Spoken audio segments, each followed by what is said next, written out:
For 30 years, soldiers confessed their darkest sins to military chaplain Father Michael. His suicide note revealed what they really did in those foreign wars. But Father Michael's final letter didn't just expose individual war crimes. It revealed a systematic cover-up involving mass executions, torture programs, and the deliberate targeting of civilians, all sanctioned by the highest levels of military command. Father Michael O'Brien had served as a military chaplain since 1985, providing spiritual guidance to soldiers across 3 wars and countless deployments. For 3 decades, he held the sacred seal of confession, never breaking the trust of soldiers who sought absolution for their actions in combat. But on March 15, 2015, Father Michael was found dead in his quarters at Fort Bragg, with a .45 caliber gunshot wound to the head. Beside his body lay a 47-page handwritten letter that would expose the most systematic war crimes in modern military history. Welcome to Still Human. Here we uncover the stories that reveal the true cost of war, not just on those who fight, but on those who must carry the weight of what they've witnessed. Sometimes the burden of truth becomes too heavy for even the strongest souls to bear. Before we begin today's story, please write in the comments where you're watching from. This story reveals the price of keeping secrets that should never have been kept. Father Michael O'Brien arrived at his first military assignment in 1985. A young Catholic priest with an unshakable faith and a calling to serve those who served their country. At 28, he was idealistic about his role as a spiritual counselor to soldiers, believing his presence would bring comfort and redemption to those who faced the moral complexities of warfare. His first deployment was to Central America during the covert operations of the 1980s. It was there that Father Michael first encountered the confessions that would haunt him for the rest of his life. "Bless me, Father, for I have sinned," the young soldier whispered in the makeshift confessional tent. "We weren't supposed to leave witnesses in that village." Father Michael had expected confessions about fear in combat, killing enemy soldiers, or the guilt that comes with survival when comrades don't return home. He wasn't prepared for detailed descriptions of the systematic execution of civilians. "How many?" Father Michael asked quietly. 47. Men, women, children. Command said they were collaborating with the rebels. But Father, some of them were just farmers. This was the first of thousands of similar confessions Father Michael would hear over his 30-year career. Each confession bound by the sacred seal that prevented him from revealing what he'd been told, no matter the moral weight. As the years passed and deployments continued, Gulf War, Afghanistan, Iraq, the confessions became more disturbing. Soldiers didn't just confess to killing civilians in the heat of battle. They confessed to torture, to rape, to mass executions carried out under direct orders from superior officers. And Father Michael carried every secret, every name, every horrific detail in his increasingly burdened conscience. By 1995, Father Michael had served in 7 combat zones and heard confessions from over 3,000 soldiers. He began noticing patterns that deeply troubled him. The war crimes weren't random acts of violence by traumatized soldiers. They were systematic operations with specific protocols. "We had a quota system," confessed Staff Sergeant Martinez during deployment in Bosnia. Each unit had to produce a certain number of confirmed kills per month. When we couldn't find enough enemy combatants, we were told to expand the definition. Father Michael documented these confessions in a private journal, not to violate the seal of confession, but to process the psychological toll they were taking on him. The journal entries grew darker as the pattern became undeniable. July 15, 1995. Another confession about civilian targeting. This is the 7th soldier this month who's described the same orders. Military-age males are legitimate targets, regardless of combatant status. How is this different from murder? September 3, 1998. Confession today about a training exercise where soldiers practiced interrogation techniques on captured civilians before execution. The confessor was 19 years old. He threw up twice during the confession. March 22, 2001. I cannot continue to grant absolution for genocide, but if I don't, these soldiers will have nowhere to turn. God help me. I'm enabling atrocities by providing spiritual comfort for war crimes. The most disturbing pattern Father Michael discovered was that many of the confessions described identical procedures across different units, different countries, different years. The war crimes weren't the result of poor discipline or individual moral failures. They were policy. Father Michael's final deployment was to Afghanistan in 2014. By then, he was 57 years old and had already submitted 3 requests for transfer to non-combat ministry. Each request was denied by military command, who valued his experience and the trust soldiers placed in him. It was during this deployment that Father Michael heard the confession that would ultimately lead to his death. Private First Class David Chen, 20 years old, sought confession after a night operation in Kandahar province. What he described, "We had 12 people in the compound," Chen confessed, his voice barely audible. "Families we'd taken during the sweep. Command said we needed to practice enhanced interrogation before deploying to sensitive operations."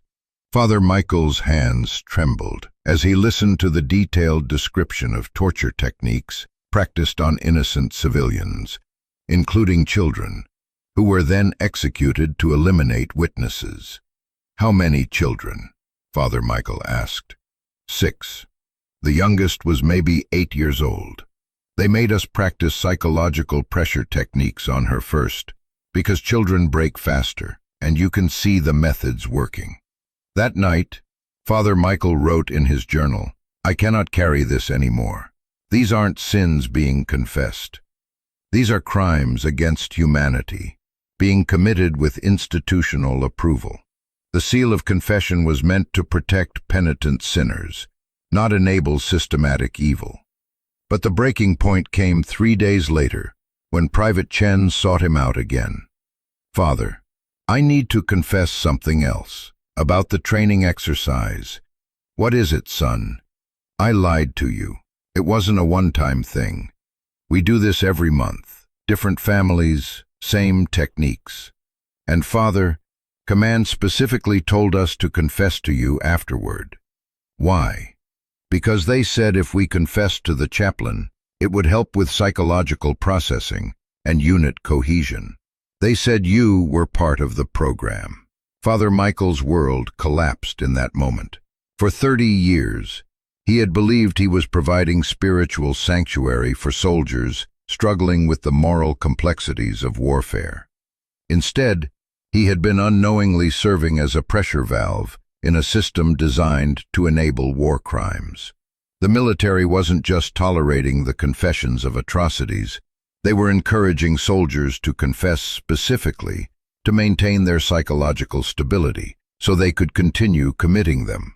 That evening, Father Michael confronted his commanding officer, Colonel James Morrison. "Colonel, I need to know about the confession protocols for my chaplain services." Morrison's reaction confirmed Father Michael's worst fears. "Father, your role in maintaining unit psychological health has been invaluable. These soldiers need a way to process difficult operational requirements." "Operational requirements?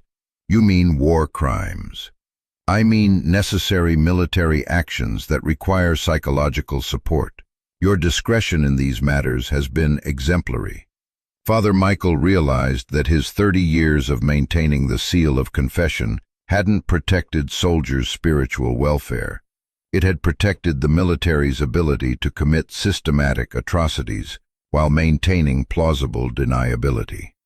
How long have you known what they were confessing to me? Father, we don't monitor confessions, but we do monitor which soldiers seek spiritual counsel after specific operations.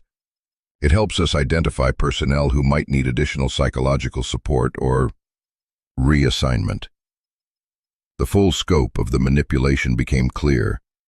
The military had been using Father Michael's confessional records not to provide spiritual care, but to identify which soldiers might become whistleblowers or suffer psychological breaks that could compromise operations. Upon returning to Fort Bragg, Father Michael made a decision that would cost him his life. He began writing a comprehensive account of everything he had learned during his 30-year career as a military chaplain. Using his private journal and his detailed memory of confessions, Father Michael compiled evidence of systematic war crimes spanning 3 decades and 7 countries. The document grew to 47 pages of handwritten testimony detailing specific operations, commanding officers, and institutional policies that enabled atrocities.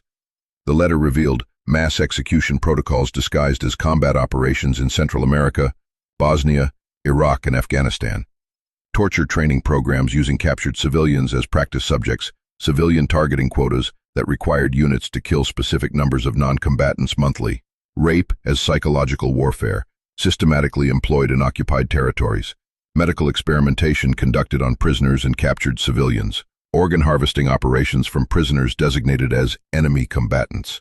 But most damning of all, Father Michael's letter proved that these activities weren't the result of poor leadership or individual moral failures. They were official military doctrine approved at the highest levels of command and specifically designed to terrorize civilian populations into submission. The letter named 73 commanding officers, from lieutenants to generals, who had directly ordered atrocities. It provided dates, locations, and unit designations for 847 specific incidents of war crimes confessed to him by soldiers seeking absolution. Father Michael concluded his letter with a final revelation that explained why he could no longer live with the knowledge he carried. The last section of Father Michael's suicide letter wasn't about the war crimes he had documented, it was about his own role in enabling them. I have spent 30 years believing I was providing spiritual comfort to soldiers struggling with moral injury. I now understand that I was serving as a crucial component in a system designed to commit genocide while maintaining the psychological stability of the perpetrators. Every absolution I granted was not forgiveness for sin, but permission to continue. Every confession I heard in silence was not sacred confidentiality, but institutional cover-up. I have been complicit in the systematic murder of thousands of innocent people. Father Michael revealed that military psychologists had specifically designed the Chaplain confession system to allow soldiers to commit atrocities without suffering debilitating guilt or psychological breakdown. The religious framework provided both emotional release and moral justification for actions that would otherwise traumatize soldiers beyond their ability to function. They turned the sacrament of confession into a tool of warfare, and I, in my naive dedication to serving soldiers, became an instrument of evil. The letter detailed how military command had manipulated Father Michael's natural compassion and religious dedication to create a perfect psychological support system for war criminals. The seal of confession that I believe protected penitent soldiers actually protected guilty commanders. My silence wasn't sacred, it was strategic. Father Michael's final revelation was the most devastating. Many of the soldiers who confessed to him had been specifically selected for atrocity operations based on psychological profiles, indicating they would seek religious counsel afterward. They didn't need soldiers who felt no guilt about killing civilians. They needed soldiers who would feel guilty enough to seek forgiveness, but not guilty enough to refuse orders or report crimes. I provided the forgiveness that kept them functional. Father Michael was found dead in his quarters at 0600 hours on March 15, 2015. The initial military investigation ruled his death a suicide resulting from combat-related stress and depression. His 47-page letter was classified immediately, and its contents sealed under national security protocols. For 2 years, the military maintained that Father Michael had died from PTSD related to his extensive combat deployments. Military officials praised his 30 years of dedicated service and held a memorial service attended by hundreds of soldiers whose confessions he had heard. But Father Michael had anticipated that his letter would be suppressed. Before his death, he had made copies and arranged for their release if anything happened to him. 6 months after his suicide, excerpts from his letter began appearing in investigative journalism reports. The revelations triggered the largest war crimes investigation in military history. Congressional hearings, international tribunals, and criminal prosecutions followed as investigators confirmed the systematic nature of the atrocities Father Michael had documented. 73 military officers were eventually charged with war crimes, though many prosecutions were limited by statute of limitations and classification restrictions. The psychological manipulation of military chaplains was exposed as a deliberate policy designed by military psychologists and approved by Pentagon leadership. Father Michael's letter led to fundamental reforms in military chaplain services, including independent oversight of confession protocols and whistleblower protections for religious personnel who witness evidence of war crimes. But the most significant impact of Father Michael's final letter was its revelation of how institutions can corrupt even the most sacred human relationships in service of systematic evil. The military chaplain program was completely restructured following the Father Michael O'Brien revelations. New protocols ensured that chaplains serve soldiers' spiritual needs rather than command's operational requirements. Independent oversight now monitors chaplain services to prevent institutional manipulation of religious practices. A memorial was erected at Fort Bragg, honoring Father Michael's sacrifice, though it took congressional intervention to overcome military resistance to the memorial. The inscription reads, "Some truths are too heavy for one soul to bear alone." The soldiers who confessed to Father Michael faced varied outcomes. Some testified in war crimes tribunals. Others suffered psychological breakdowns when their actions became public. And several died by suicide when confronted with the full scope of their participation in systematic atrocities. Private David Chen, whose confession had triggered Father Michael's final crisis, became a key witness in prosecutions of commanding officers who had ordered the training exercises using civilian prisoners. His testimony helped convict 12 officers of war crimes. The families of civilians killed in the documented operations received formal acknowledgement of their losses, though many cases remain classified. International reparations programs were established, though critics argue they cannot restore what was destroyed. Father Michael's journal entries, released posthumously, revealed the gradual psychological deterioration of a man trapped between his religious obligations and his moral conscience. Mental health professionals now study his case to understand how institutional evil can destroy even those who attempt to provide healing within corrupt systems. The Catholic Church conducted its own investigation into how military service had corrupted the sacrament of confession. New guidelines now require military chaplains to report evidence of ongoing atrocities, even when learned through confession, though this remains controversial within both military and religious communities. Perhaps most importantly, Father Michael's story became a case study in how ordinary people can become complicit in extraordinary evil through manipulation of their highest moral instincts. His letter serves as a warning about the institutional capacity to corrupt even sacred relationships in service of systematic cruelty. Father Michael O'Brien sought to serve God by caring for soldiers' souls. Instead, he discovered that his compassion had been weaponized to enable genocide. His final act, choosing truth over institutional loyalty, even at the cost of his life, restored the sacred meaning of confession by breaking a silence that had protected evil for 3 decades. Sometimes the most holy act is to break the most sacred vow. Subscribe to Still Human for more incredible veteran stories that honor those who served and expose the injustices they faced. We believe every soldier's story deserves to be heard. Stay human. See you next story.